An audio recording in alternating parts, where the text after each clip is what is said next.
লরিতে করে চলছিল গাঁজা পাচার। উড়িষ্যা থেকে মাল বোঝাই লরিতে করে কলকাতায় গাঁজা পাচারের চেষ্টা ভেস্তে দিয়ে বিপুল পরিমাণ গাঁজা সহ এক ব্যক্তিকে গ্রেফতার করেছে পুলিশ। পুলিশ সূত্রে জানা গিয়েছে, বৃহস্পতিবার রাতে গোপন সূত্রে খবর পেয়ে পুলিশের যৌথ বাহিনী বেলদা থানার শ্যামপুরা এলাকায় অভিযান চালায়। সন্দেহভাজন একটি মাল বোঝাই লরিকে আটক করে তল্লাশি চালানো হলে তার ভিতর থেকে উদ্ধার হয় প্রায় 1 কুইন্টাল 26 কেজি গাঁজা। ঘটনায় লরির চালককে গ্রেফতার করেছে পুলিশ।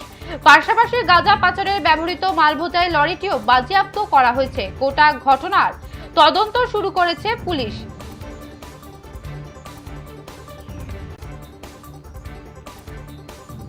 যেমনটা জানাছিলাম, লরি থেকে উদ্ধার বিপুল পরিমাণ গাঁজা, বাজেয়াপ্ত লরি সহ চালক।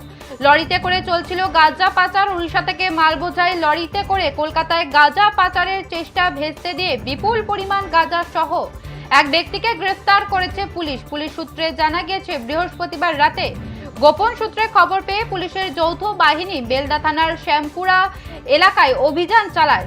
সন্দেহভাজন একটি মালবোঝাই লরিকে আটক করে তল্লাশি চালানো হলে তারা ভিতর থেকে উদ্ধার হয় প্রায় 1 কুইন্টাল 26 কেজি গাঁজা।